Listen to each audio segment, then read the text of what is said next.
Donc bonjour à toutes et à tous, bienvenue dans ce live spécial qui est donc pour la semaine de la qualité de vie au travail. Donc je suis Marion, Community Manager chez Priorise et aujourd'hui je suis accompagnée d'un coach professionnel avec qui nous allons aborder un sujet qui est très important pour notre bien-être. C'est donc l'équilibre vie pro, vie perso. Donc, mais avant de commencer, je vais vous rappeler un petit peu ce que c'est Priorise. Donc c'est une plateforme de mise en relation entre praticiens certifiés du bien-être et les particuliers ou entreprises. Donc notre but, ça va être de vous permettre de trouver le bon professionnel pour vous accompagner en apportant un cadre et une déontologie. Donc maintenant, je vais te laisser la parole, Joachim. Donc tu vas te présenter. N'hésitez pas à interagir aussi dans le chat si vous avez des questions à lui poser. Et je vous souhaite à toutes et à tous un très bon live. Merci Marion, bonjour à vous. Je me présente, Joachim Lévy, je suis un coach professionnel à Lille.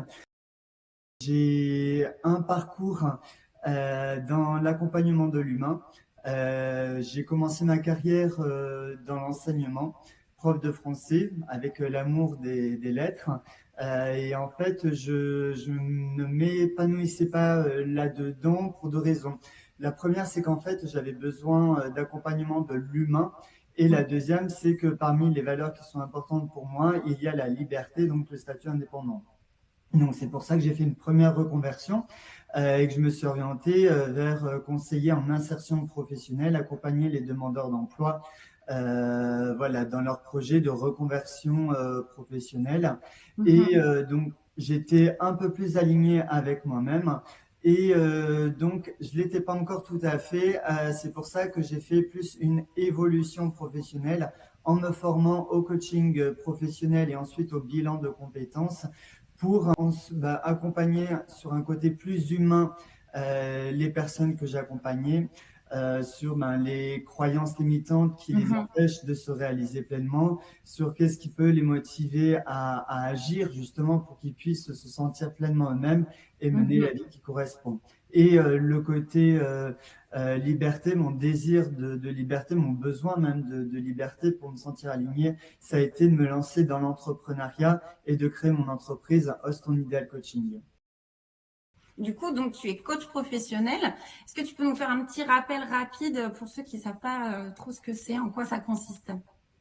Alors, un coach professionnel, je dirais que c'est un professionnel qui va vous accompagner pendant une période qui est limitée, qui dure en moyenne, ça peut être de quelques semaines à 2-3 mois maximum en moyenne. Il va vous accompagner sur des thématiques qui sont d'ordre personnel ou professionnel, à atteindre vos objectifs, à atteindre un objectif que vous voulez atteindre. Ça peut être aussi mieux vous connaître sur le plan personnel ou professionnel, trouver votre voie. Ça peut être aussi mieux communiquer, ça peut être comment passer de l'inaction, la procrastination à l'action sur différentes thématiques. On va utiliser différents outils. L'idée, ça va être notamment par les questionnements, les entretiens, de vous aider à trouver vos propres réponses plutôt que de vous donner des conseils. Pourquoi? Parce que moi, si je vous donne des conseils, ce sera avec ma perception des choses. Si Marion vous donne des conseils, ce sera sa perception des choses. Si votre conjoint ou conjointe vous donne des conseils, ce sera, etc. L'idée, c'est de trouver, vous, vos propres conseils qui marcheront pour vous et rien que pour vous. Et c'est là qu'ont les compétences du coach professionnel. Est-ce que tu peux nous dire de quoi on parle exactement quand on parle d'équilibre vie pro, vie perso? Alors, c'est une vaste question. Je reviendrai, moi, sur ma croyance que j'avais initialement et qui, je pense, peut être partagée. C'est-à-dire qu'au début, je pensais que l'équilibre vie pro, vie perso, quel que soit son statut, qu'on soit salarié ou même indépendant, ou même si on est DRH, c'est de se faire 35 heures de travail et après avoir sa vie familiale, le loisir et temps personnel. Oui, Si c'est ce on qu'on pense, faisait c'est ce que beaucoup pensent. Ah oui, voilà, j'avais aussi cette croyance-là et avec un gros sentiment de culpabilité, surtout dans ma vie entrepreneuriale où je fais largement plus que les 35 heures. Et petit à petit, j'ai découvert, je me suis renseigné En fait, l'équilibre vie pro, vie personnelle, c'est une démarche qui est toute singulière, c'est-à-dire qui est personnelle. C'est la façon dont soi-même, on va répartir son temps entre sa vie professionnelle, le Mhm. temps qu'on va donner, qu'on va accorder à sa vie professionnelle, l'énergie aussi qu'on donne à sa vie professionnelle, ce qu'on donne et ce qu'on reçoit à sa vie professionnelle. Et d'un autre côté, ça va être sa vie personnelle, le temps qu'on consacre à sa vie personnelle, familiale, conjugale aussi, pour les loisirs, sa vie sociale aussi, ce qu'on donne, ce qu'on reçoit, l'énergie qu'on y passe, et Mhm. aussi quelque chose qu'on oublie trop souvent, le temps qu'on consacre pour soi, les ressources aussi dont on a besoin pour reprendre de l'énergie et se ressourcer pour la vie professionnelle, mais aussi pour la vie personnelle. Et d'ailleurs, ce qui pourrait être intéressant éventuellement, c'est que vous nous dites dans le chat votre niveau de satisfaction, on va dire de 1 à 10, de votre équilibre justement vie pro, vie perso. Comment vous le ressentez en ce moment? Alors 10, 1, peut-être 1 le minimum d'insatisfaction et 10 Oui. le maximum de satisfaction. Ah, j'ai un 5 sur 10, un 8 sur 10, 7 sur 10. Pour ma part, je l'évaluerai plutôt aussi à 7 sur 10. Et oui, dis-nous toi aussi. Oui, ça peut être intéressant. Pourquoi? Parce que bah, c'est en évolution. Mais voilà, j'ai pris conscience que ben, je vis avec ce dépassement des 35 heures, avec ce choix aussi de vie, de ne pas faire des horaires de bureau. C'est pour ça aussi que je me suis lancé dans l'entrepreneuriat. Euh, voilà, Ok. mais avec quand même quelques règles que je me suis fixées pour justement avoir un équilibre. Par exemple, j'ai pris la décision de ne pas travailler le dimanche. Donc, je peux Mhm. travailler du lundi au samedi. Les horaires décalés, parfois je peux travailler très tôt ou très tard. Mais voilà, je consacre aussi du temps pour le sport. Quand je fais un déplacement, j'essaie de mettre le téléphone en mode avion pour justement être plus dans l'instant présent. Enfin, on verra sur les Oui, ça techniques. aussi, on va en parler d'ailleurs, ouais, des Voilà. Mais technologies. c'est mes techniques à moi, voilà. Donc c'est en construction. Ça, c'est bien parce que ça augmente crescendo. Donc j'en suis content. On remarque, bon là je vois encore 7 sur 10. Et tu pourrais éventuellement nous dire bah, le lien qu'on pourrait faire entre la qualité de vie au travail et cet équilibre-là. Oui, parce que justement, on est dans la semaine pour en parler, notamment, en tout cas, mettre l'accent dessus, même si C'est c'est tout ça. au long de l'année. Je dirais que le lien entre la qualité de vie au travail et l'équilibre, euh, c'est qu'en fait, dans la qualité de vie au travail, c'est comment est-ce qu'on vit son travail. Déjà, Oui. c'est ça. Ça va être la charge de travail qu'on est capable de soutenir. Ça va être aussi l'atmosphère au travail, les relations avec les collègues. Ça va être aussi l'épanouissement personnel qu'on Mhm. aura dans la vie de travail. Et quelle importance quel impact est-ce que ça a dans l'équilibre vie pro, vie perso? Il est fort dans la mesure où, imaginons, je suis salarié, au travail, c'est très compliqué avec mon N+1. On a Mhm. beaucoup de malentendus, voilà, on s'entend très mal, c'est très compliqué. Il me donne beaucoup de surcharge de travail, on est en période de rush, voilà, avec des délais qui sont très courts. Mhm. Moi, je suis très stressé. De fait, je suis stressé. J'ai peur de ne pas. Il y a de la peur de ne pas réussir les délais. Je peux aussi avoir un côté perfectionniste, donc Mhm. accentuation. Eh ben, toute cette charge mentale, tout cela va avoir un impact dans ma vie privée. Pourquoi? Parce que ben, quelque part, je vais ramener du boulot à la maison. Une Oui. charge mentale qui aura lieu à la maison auprès de mes amis. Les conséquences, eh ben, je vais être les nerfs à fleur de peau. Ça pourra créer des tensions dans la vie de couple, la vie de famille. Le risque extrême, ce serait de m'isoler. Donc ça, c'est encore Oui. plus dangereux que les situations de conflit, je trouve. Mhm. Voilà. Donc c'est pour ça que maintenir et développer une qualité de vie au travail qui soit saine et même épanouissante va avoir un impact sur cet équilibre.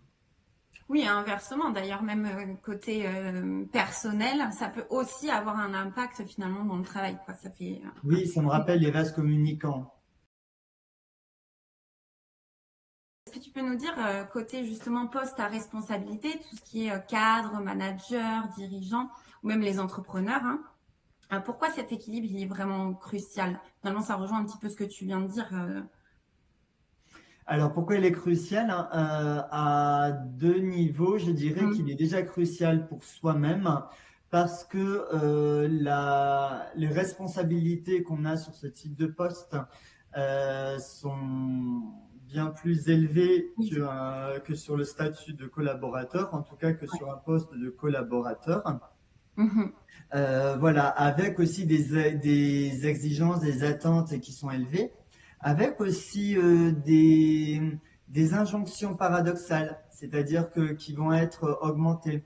Par exemple, quand on est cadre, on est plus sujet à avoir des conflits de valeurs entre, par exemple, des valeurs personnelles de faire de la qualité de son travail Oui.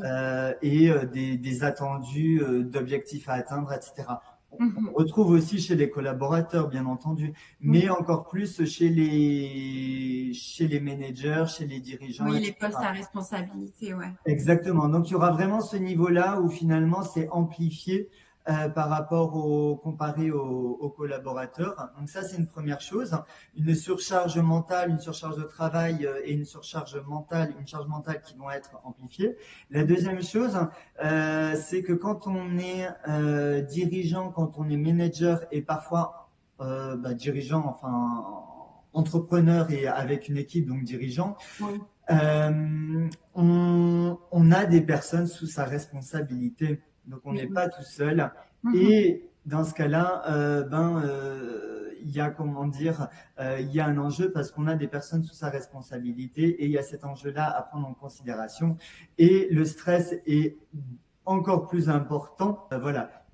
Aussi, on va être plus susceptible de ramener du travail à la maison, mais cette fois-ci du travail factuel, donc vérifier les mails. Souvent, les cadres ont des postes avec des astreintes, donc certains Oui. week-ends, ils doivent être d'astreinte, le télé sur le qui-vive au cas où il y a une urgence à traiter. Mhm. Donc, il y a aussi il y a ça à prendre en considération. Et donc, se trouver des moments dans la vie personnelle, voilà, pour couper, ça a d'autant plus d'importance. Et j'ai envie de dire aussi, même dans la vie professionnelle, et là, ça vaut aussi pour les collaborateurs, des Mhm. moments pour se ressourcer. Je vais prendre un exemple. Une personne qui est plutôt introvertie, qui aime la solitude, c'est important, ça va être important pour elle des petits moments dans la journée où elle peut se retrouver seule. Voilà, dans la pause, pendant la pause déj ou la pause café. Oui, pas Euh, forcément être tout le temps avec ses collègues ou peut-être même partir à exactement. l'extérieur, ouais. C'est Retrouver vrai. un équilibre pro et perso, c'est ça aussi, c'est pendant le travail, se ressourcer à sa façon. Oui, aussi le fait peut-être de moins se mettre la pression, de vouloir être parfait, tout faire parfaitement. On a aussi des fois, comme tu disais, les objectifs de la boîte, donc on peut avoir la pression de la boîte, tout ça. Tout à fait. Et donc, quels pourraient être les bénéfices du coaching dans ces cas-là? Alors, les bénéfices du coaching, alors juste rappeler ce que je disais un petit peu avant, c'est-à-dire le coaching, qu'est-ce que peut apporter le coaching sur cette thématique-là? C'est Mhm. grâce au coaching, je vais pouvoir vous accompagner sur déjà mieux vous connaître personnellement, vous accompagner aussi à connaître quelles sont vos ressources, de quoi vous avez besoin justement pour trouver cet équilibre, pour vous ressourcer, que ce soit à la maison, que ce soit aussi au travail, pour passer à l'action aussi, se mettre au sport si le sport vous fait du bien, voilà, mais que vous procrastinez ou sur d'autres activités. Voilà, ça va être ça, mieux se connaître, passer à l'action. Oui, Euh, donner de l'élan aussi, ouais. Parce que des fois, voilà, on pense, on le sait, on sait très bien, mais on va pas le faire. Donc, c'est vrai que c'est un accompagnement qui peut être quand même très bénéfique. voilà. Donc déjà, cet accompagnement va consister en ça, et les bénéfices, ça va être sur trois niveaux. Déjà, un Mhm. niveau qui va être personnel, c'est-à-dire que et personnel et immédiat. c'est-à-dire que ça va permettre de trouver cet équilibre des moments pour soi. Ça va permettre de savoir gérer plus facilement les priorités, de savoir déléguer aussi les tâches, de Oui. savoir gérer les urgences et savoir dire bah, c'est pour plus tard. Vous allez aussi, ça va permettre aussi de pouvoir se sentir plus serein, plus apaisé. À un deuxième niveau, ça va permettre aussi de pouvoir renouer la communication, ce que je disais tout à l'heure, quand la communication devient plus compliquée parce qu'on a les nerfs à fleur de peau, ça va être de pouvoir rétablir la communication, de pouvoir être plus disponible envers sa famille, à ses proches, mais aussi envers ses collègues, ses collaborateurs, pour pouvoir écouter leurs besoins, leurs demandes et être plus présent. On aura moins la tête dans les guidons, moins la tête dans le stress, dans les peurs de ne pas atteindre des objectifs, la peur de ne pas être parfait, pour justement être plus disposé. Et enfin, le troisième niveau, ça va permettre, le cerveau, comme je disais, la charge mentale va être plus libre et donc on aura plus l'esprit ouvert. C'est un petit peu comme l'esprit éclairé. On va avoir une grande lumière, une grande clarté et on va voir ce qu'on ne voyait pas auparavant, des opportunités Oui. professionnelles, pour les dirigeants ou les auto-entrepreneurs, des possibilités de nouveaux partenariats ou de nouvelles offres de services, etc. Donc vraiment, j'aime bien cette image du ricochet. Vous savez, quand on lance un ricochet dans un lac, ça fait plein de rebonds avec des ondulations de plus en plus grandes. Ben, j'ai envie de dire, trouver son équilibre vie pro, vie perso, c'est un petit peu comme ça. Et du coup, c'est quand même assez individualisé. Enfin, j'imagine que l'équilibre vie pro, vie perso, et c'est pas le même pour tout le monde. Donc, du coup, tu dois faire, je pense, lors peut-être du premier entretien, un petit sondage sur quels sont vraiment identifier les besoins pour ensuite passer à l'action et adapter les outils et les techniques qui vont pas être les mêmes forcément d'une personne à une autre. Exactement. Ce que je fais, on anticipe sur la suite, donc Oui. c'est bien, c'est ce qui est bien dans le live, c'est la part d'un prévu. C'est que je propose un accompagnement qui s'appelle Host à transformation, on peut parler on peut travailler sur différentes thématiques, dont trouver son équilibre vie pro, vie personnelle. Et dans un premier temps, l'idée, ça va être de faire un point sur la situation, sur différentes thématiques. Comment est-ce que vous évaluez le taux de satisfaction? Voir ensuite quel niveau vous avez envie d'atteindre sur chacune de ces thématiques. De voir aussi qu'est-ce qui fait que vous n'avez pas atteint les croyances limitantes ou les prétextes que vous vous donnez, ou voilà, et comment passer à l'action. Et entre chaque séance, l'idée, ça va être de faire des petits objectifs que vous aurez définis pour essayer de trouver l'équilibre vie pro, vie perso, et donc faire des débriefs entre chaque séance. Et à la fin, la dernière séance, ce sera la cinquième, ou s'il faut plus de séances, dans ce cas-là, je m'adapte à vous et on fera plus de séances. Mais l'idée de la dernière séance, c'est de faire une synthèse des apprentissages et de de vous projeter sur l'avenir, sur ce que vous avez envie de mettre en œuvre en toute autonomie, puisque c'est l'objectif final, être autonome. Et justement, là, je pense toujours à un côté un peu dirigeant, poste à responsabilité. Souvent, ce qui pourrait être l'enjeu, ça serait la gestion du temps, la productivité. Est-ce que tu aurais éventuellement un ou deux exemples de stratégies qui seraient efficaces ou d'outils ou techniques sur ça? Tout à fait, il y a déjà des outils qui peuvent être j'ai envie de dire des trucs et astuces et des outils du quotidien pour améliorer en tout cas la gestion des priorités des urgences. Vous avez par exemple la matrice des urgences, c'est un cadran qui permet de... Sur Internet, ça se trouve sur Internet, pardon. Oui, vous écrivez sur Google matrice des urgences et sur Google Images, vous avez un exemple. L'idée, c'est de voir comment traiter les urgences que je dois faire en premier, celles que je peux reporter tout de suite après, le lendemain, celles qui sont pas du tout urgentes. Et en fait, selon ce que vous considérez comme urgence, vous les classifiez et donc vous gérez, vous retrouvez finalement, vous identifiez vraiment l'urgence. Donc ça peut être un premier outil, donc la matrice des urgences. Vous avez la méthode Pomodoro. Mhm. Ça, c'est pour travailler quand on a des difficultés à se concentrer sur une tâche. L'avantage, en fait, l'idée, c'est de se concentrer pendant 25 minutes sur une tâche, s'accorder 5 minutes de pause et ensuite recommencer. Et ce qui est D'accord. recommandé, c'est de le faire 4 fois et après une pause de 15 minutes. Ok. Voilà. Moi, pendant la pause, je recommande de faire des étirements, Oui. de marcher un peu. Pourquoi? Parce que le corps a besoin de faire de l'exercice. Souvent, on est sur des postes sédentaires où on est assis et voilà, Mhm. pour éviter les douleurs au dos, pour faire de l'exercice et puis aussi pour réactiver la concentration. Donc, c'est important à ce niveau-là. Ça stimule aussi la créativité de changer de posture, etc. Quand on se remet dans autre chose, ben, l'attention est renouvelée, la créativité aussi, l'entrain.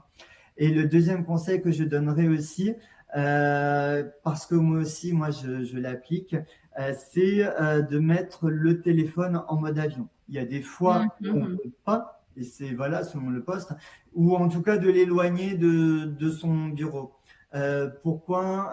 Parce on a la tendance à checker les mails, à être sur LinkedIn ou autre, et finalement, voilà. Donc, l'éloigner du bureau, toujours allumé au cas où il y ait un appel. Mais voilà, ça permet de rester concentré. Donc, toujours sur cette méthode Pomodoro.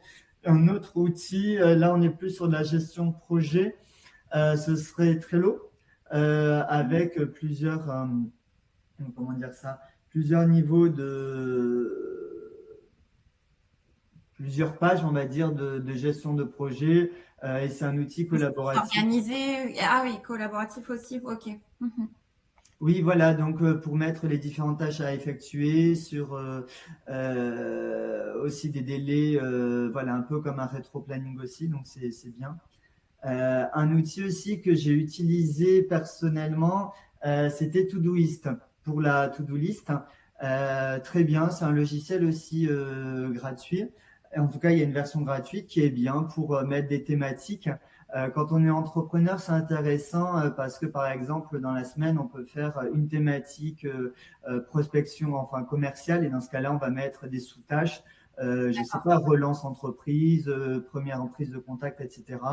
Une autre thématique administrative avec d'autres sous-tâches, etc. Donc moi, pour rejoindre faire un parallèle avec ma propre organisation, un Mhm. temps je l'ai appliqué, mais ça marchait qu'un temps. Pourquoi? Parce que pour rejoindre encore cette idée de liberté, je Ouais. l'associais trop à la contrainte. Ah d'accord. Voilà. Ok. Ouais. Mais ça m'est personnel, voilà, Oui, il y en a pour pour qui ça peut rejoindre. vraiment libérer l'esprit et du coup, ils C'est sont ça, il y vraiment. en a qui ont besoin de quelque chose de très structuré. Oui. Voilà, certains vont le prendre, ont besoin de structure, de cadre, voilà, Mm. et Oui. c'est très personnel. Donc, ça Oui. sera très pertinent pour eux. Pour moi, j'ai plus besoin de quelque chose de plus souple et donc d'écrire sur une feuille le lundi matin ma to-do list, faire au fur et à mesure je barre ce que j'ai fait. Le mercredi matin, je fais un point et le vendredi, je fais un point aussi en barrant voilà aussi tout ce que j'ai fait et en surlignant ce que j'ai avancé. Pourquoi le vendredi aussi? Parce que ça me permet d'être fier de mes avancées. Et ça, je pense que c'est important Oui. aussi de se féliciter soi-même de Oui. ses avancées. Pour revenir un petit peu sur le bien-être, mais côté un peu employé, entreprise, quels seraient les signes d'un déséquilibre entre la vie pro, vie perso et comment intervenir? Alors, les signes, je pense que c'est très important d'apprendre, ils sont déjà personnels et c'est pour ça qu'il est très Oui. important de se connaître soi-même, d'écouter son corps. Et là aussi, le coaching, il est important. En tout cas, il peut être un outil pour apprendre à mieux se connaître personnellement, mais aussi sur les signes physiques. Mm. Pourquoi? Parce que l'idée, ça va être d'identifier à quel moment je commence à ne pas me sentir tout à fait bien. Mhm. Voilà. Et dans ce cas-là, ça veut dire qu'il y a un petit grain dans le rouage. Et à partir du moment où vous sentez, je sais pas, ça peut être des signes de nervosité, ça peut être que vous sentez sur le fil du rasoir, ça peut être aussi que dans la modulation de la voix, elle devient plus agressive. Ça peut Mhm. être ou autre exemple où vous avez une perte de motivation pour aller à la salle de sport ou que vous commencez à manger de la malbouffe ou trop Mhm. sucrerie. Ce sont des exemples. En tout cas, ça peut être plein des changements en fait dans votre vie quotidienne qui vont être des changements qui vont être enfin négatifs. Voilà, ça va être ça. Ça va être aussi d'écouter les retours que vous font votre entourage Ah oui. personnel et professionnel. Et Mhm. là, il va falloir aussi être attentif. Et la deuxième question, c'était pour comment trouver de l'aide. Je crois que c'était ça. C'est Oui. écouter ce que vous disent vos proches, les retours de vos proches personnels, professionnels. Vous pouvez aussi leur demander des feedbacks, un retour aussi. Euh, et en cas de difficulté aussi, de vous écouter vous-même parce que j'ai envie de dire, le meilleur outil d'identification, c'est vous-même. Et vous pouvez vous faire accompagner en coaching pour mieux vous connaître et savoir ce qui marche pas. C'est aussi le rôle du coach. Oui, ou même ils peuvent peut-être éventuellement en parler à leurs supérieurs aussi, j'imagine, au sein de l'entreprise déjà, peut-être pouvoir en discuter. Oui, s'ils rencontrent des difficultés, tout à fait, bien sûr, c'est très important.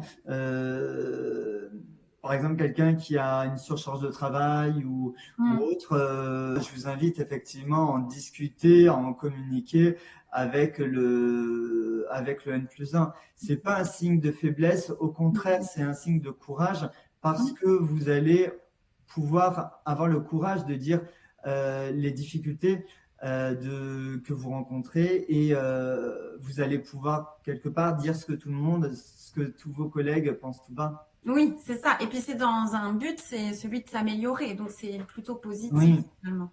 tout à fait. Donc, bah, pour citer les différents bénéfices pour les salariés, finalement, c'est la réduction du stress, on est plus satisfait et plus engagé aussi dans son travail, on a une meilleure vie sociale, familiale, donc que du positif, hein. Tout à fait. Et côté entreprise, comment on pourrait faire la promotion d'une culture d'entreprise justement qui valoriserait cet équilibre-là?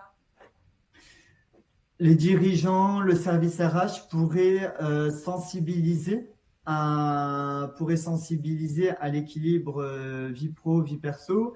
Mhm. Euh, Par exemple, je sais que ça pourrait être des formations, ça pourrait être individuel ou collective, pour justement évaluer le niveau. Ça peut être aussi, il existe des tests en RH, enfin des tests, des questionnaires RH Mhm. qu'il est possible de faire passer à ses salariés pour voir pour la qualité, comment est-ce que les salariés qu'ils soient collaborateurs ou managers, vivent leur travail au quotidien, les difficultés rencontrées, recueillir leurs besoins. Et après, ce qui va être important, ça va être de recueillir donc ces réponses et d'en Mhm. tenir compte. Ce qui peut être aussi fait, moi je l'ai déjà rencontré chez un ancien employeur, c'était d'organiser un groupe, un collectif hein, qui associe collaborateurs, managers, RH, où Mhm. l'idée, ça va être de travailler en intelligence collective sur ce qui peut être amélioré dans l'entreprise pour favoriser la qualité de vie au travail. Et l'idée, c'est de mélanger vraiment tous les niveaux hiérarchiques, tous les secteurs, pour justement travailler ensemble et réfléchir de façon collégiale et avancer ensemble. Après, il peut y avoir aussi peut-être des politiques de travail un peu plus flexibles, notamment pour le télétravail, ou faire même appel à un coach finalement qui pourrait intervenir. Tu fais aussi pour les équipes, ouais. Oui, tout à fait.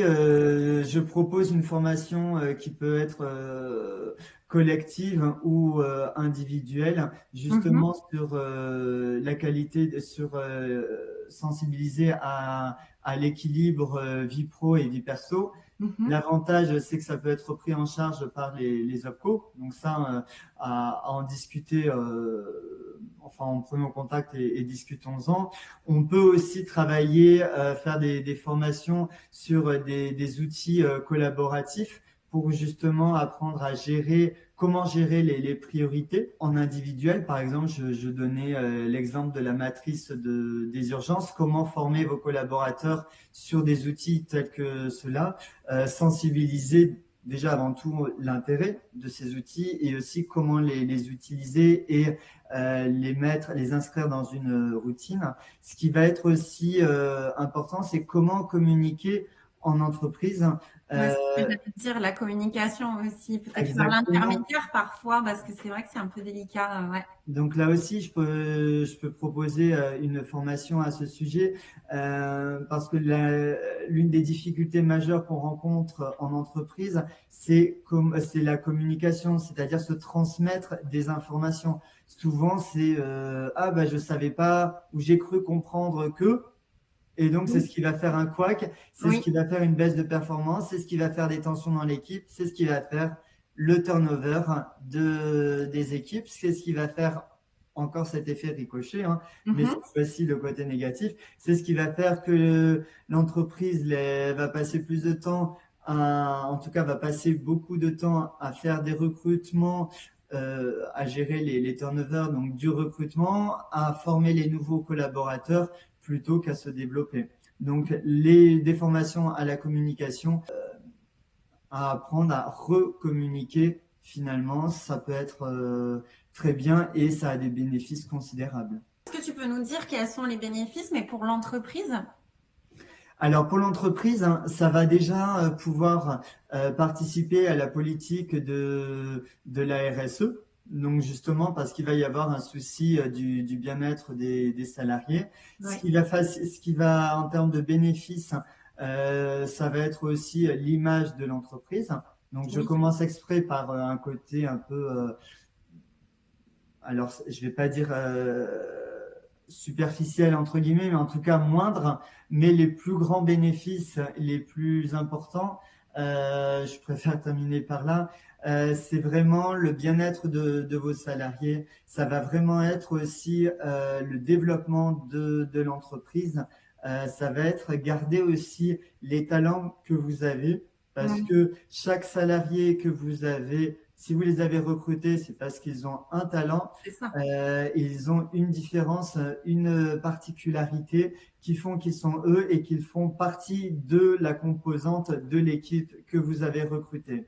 Et donc, l'idée, c'est de pouvoir les garder et c'est les bénéfices Oui. du coaching. C'est de pouvoir les garder et même les faire monter en compétences, qu'ils puissent se développer eux-mêmes individuellement et collectivement, qu'ils puissent rayonner.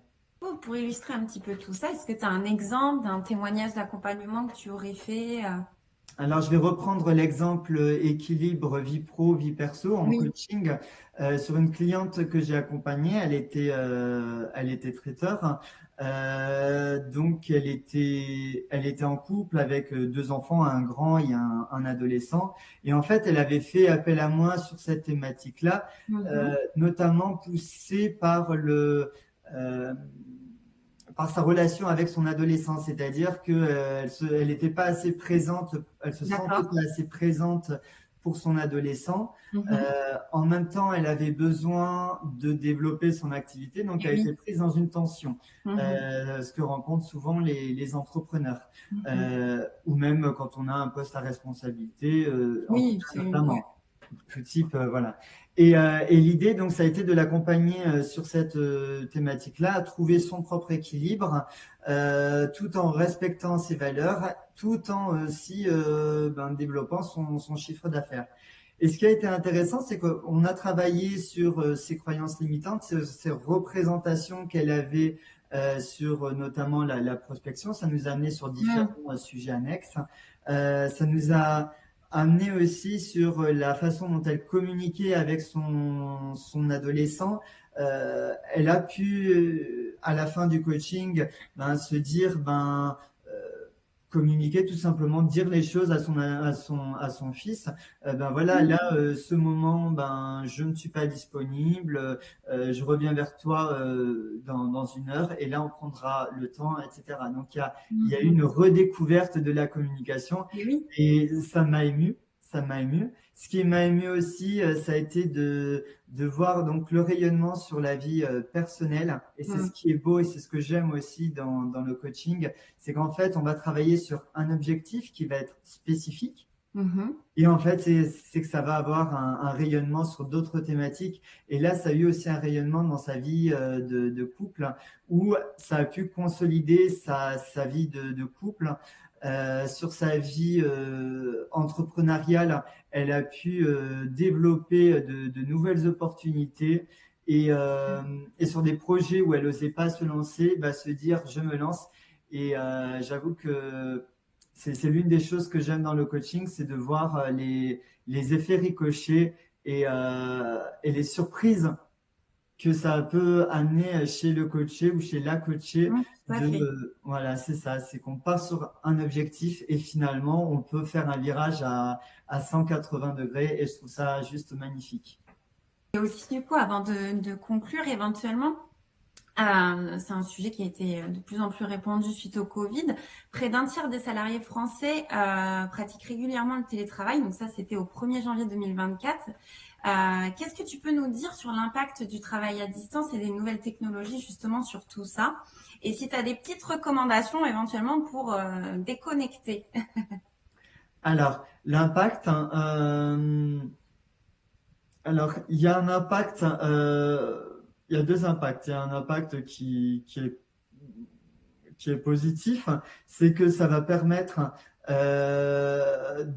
sur les temps de déplacement, de réduire les temps de déplacement pour justement être plus à la maison. Donc, au lieu de faire 1 heure de trajet aller-retour en voiture, le matin, le café à la main dans la voiture et le soir, au téléphone avec le kit main libre à gérer les urgences, on va pouvoir être à la maison. Donc, c'est l'avantage. Autre avantage qui a été identifié dans différentes enquêtes, c'est qu'en fait, quand il y a 1 ou 2 journées de télétravail, en tout cas, que c'est raisonnable, il y a une augmentation de l'investissement des salariés au travail sur leur activité. Donc, c'est ce qui a été remarqué. C'est que ça permet aussi, je pense aussi il y a un renouvellement de la créativité, de la motivation, de mon point de vue. Pourquoi? Parce qu'on change d'environnement. Et à partir du changement Oui. d'environnement, ça peut influer, voilà. Après, il faut faire attention à un deuxième impact, ce sont les risques. C'est finalement de glisser sur la pente raide et de consulter à tout moment sa boîte mail. Quelque C'est ça. chose aussi que j'ai remarqué auprès de collègues à l'époque où j'étais salarié, c'est que certains répondaient à 20 heures le soir, voilà, Oui. alors qu'ils n'étaient pas sur des postes à responsabilité. Et j'avoue que je me suis dit 20 heures, enfin voilà, moi ça m'a interpellé. Donc il y a vraiment ce risque-là de ne pas couper et de perdre cet équilibre-là. Donc j'inviterai à faire attention. Pour les astuces, justement, moi ce que j'ai envie voilà, ça va être de mettre le téléphone pro en mode avion le soir. Mm. Voilà, si vous avez besoin de le mettre dans un placard ou d'avoir un... Oui, Oui, ouais. voilà, ce qui est bien aussi, c'est d'avoir un coin spécial pour le bureau à la maison. Voilà, que vous Oui, pourriez ne pas tout aménager un mélanger, petit toutes meuble, les c'est pièces. ça. Ouais. Mhm. Voilà, c'est quelque chose, un endroit qui est consacré, qui est le bureau à la maison, que vous personnalisez, qui est le vôtre et qui reste, voilà, cet endroit-là est spécifique.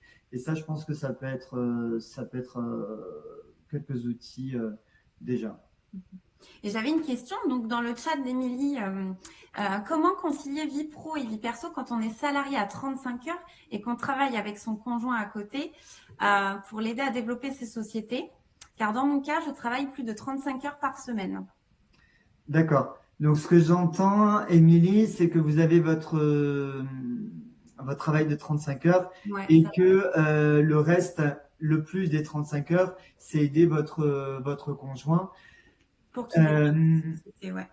Dans ce cas-là, j'ai envie de dire, ça serait de prendre un temps où vous discutez tous les deux. Et ça Mm. vaut aussi, en fait, quand on travaille en couple, hein, de se prendre un temps pour se fixer des règles. Se fixer des règles, c'est-à-dire un cadre. Un cadre, c'est pas forcément, là tout à l'heure je disais que je le voyais moi comme une contrainte, etc. Ouais. Mais aussi pour moi c'est aussi protecteur.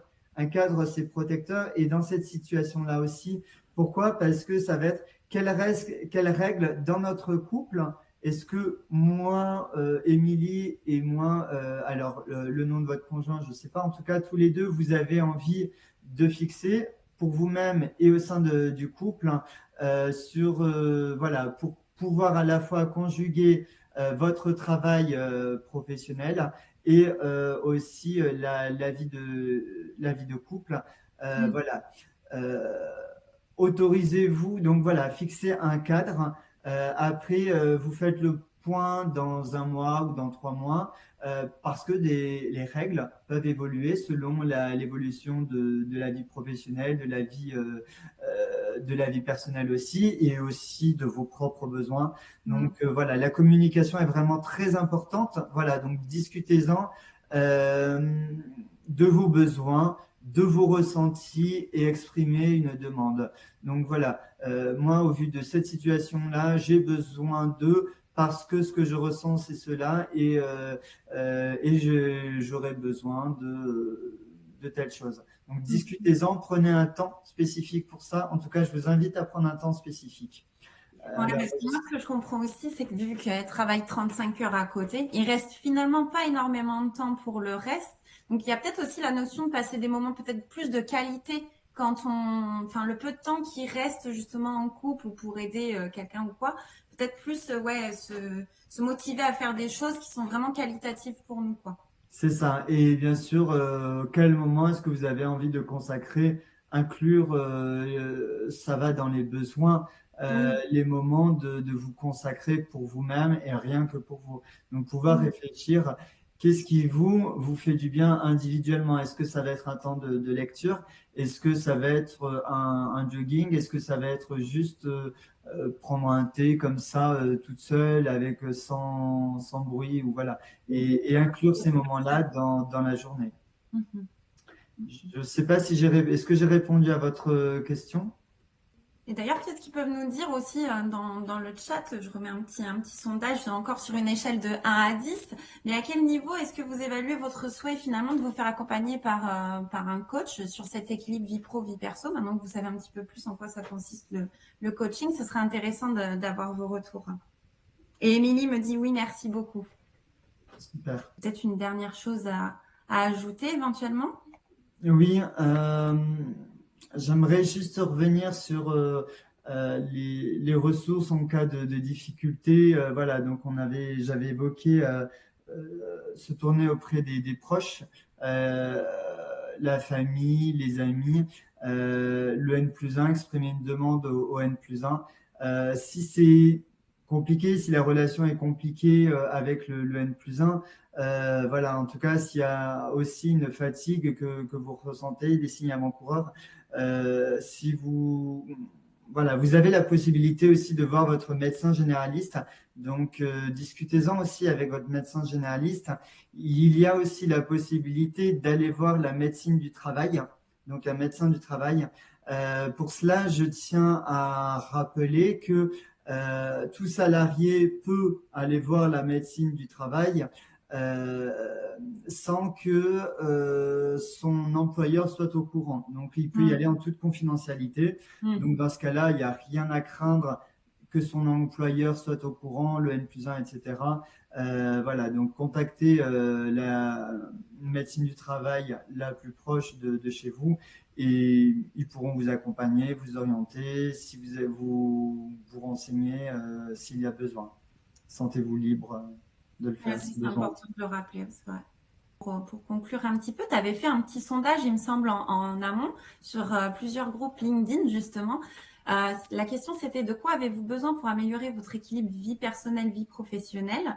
Est-ce que tu peux nous dire ce que tu as observé parmi les réponses du sondage que tu as eu? Parce que je crois qu'il y a quand même une réponse qui s'est quand même un peu détachée des autres. Oui, déjà, alors je tiens à remercier toutes les personnes qui ont participé. J'ai eu beaucoup de réponses. Mm. J'en ai comptabilisé 91 en tout. ce qui est énorme et ce qui montre que le sujet aussi intéresse. Alors, ce qui a été observé, c'est qu'en fait, 50% des réponses montraient que les répondants, les personnes qui ont répondu, ont besoin d'être accompagnés pour découvrir leur propre équilibre vie personnelle et vie professionnelle. Donc, vous pouvez me contacter à ce sujet sur Priorise. Je crois que Marion, tu vas mettre un lien ou... Oui, je mets le lien directement dans le chat et vous aurez juste à sélectionner éventuellement les disponibilités ou simplement prendre contact même avec Joachim, il n'y a pas de problème. Voilà, donc dans ce cas-là, vous pourrez bénéficier d'un appel offert de 30 minutes dans lequel on pourra discuter plus amplement de votre objectif et réfléchir vers quelle direction est-ce que vous avez envie d'aller sur cette thématique-là. Et en fait, les deux autres quarts, il y a eu deux autres quarts dans les réponses. C'était avoir des conseils sur ce sujet. Donc, j'espère que j'ai apporté suffisamment de conseils. Sinon, vous pouvez toujours me contacter. Et l'idée, c'était, le dernier quart, c'était trouver une raison pour passer à l'action et changer mes habitudes. Là encore, je peux vous accompagner sur ce sujet, donc vous pouvez me contacter sur Priorise pour prendre un rendez-vous et bénéficier de l'appel offert de 30 minutes. Et on peut aussi éventuellement simplement te suivre sur LinkedIn, il me semble que tu es assez présent sur ce réseau social. Oui, je publie beaucoup sur LinkedIn, donc vous pouvez... Pareil, je ne sais pas si tu peux mettre le lien aussi de mon profil. C'est Joachim Lévy. Donc voilà, je publie sur mes activités, sur ce que je fais, sur des sujets aussi qui m'intéressent en lien avec mon expertise en coaching. Donc j'ai hâte de vous lire, de lire vos commentaires et d'apprendre à vous connaître. Merci en tout cas Joachim pour toutes ces explications, c'était très complet. Et puis on va clôturer du coup ce live s'il n'y a pas d'autres questions. Je vous rappelle aussi que vous pouvez donc, du coup vous rendre sur www.priorise.fr pour prendre rendez-vous avec Joachim. Il suffira de créer votre compte, c'est très rapide, en quelques minutes ça sera fait. N'hésitez pas aussi à nous suivre également sur Instagram, sur Facebook, pour vous tenir au courant de nos autres événements, peut-être éventuellement un prochain live encore avec Joachim. Et on partage aussi des tips bien-être des praticiens, des articles de blog, etc. Donc, si vous le souhaitez également, le replay sera disponible d'ici quelques jours pour revisionner le live. On le mettra sur le YouTube de Priorise. Il sera également disponible sur LinkedIn. Et puis, en attendant, je vous souhaite à toutes et à tous une très belle journée. Je ne sais pas si tu voulais ajouter quelque chose, Joachim. Non, un très grand merci à toi, Marion, et puis merci à vous, les participants. Merci.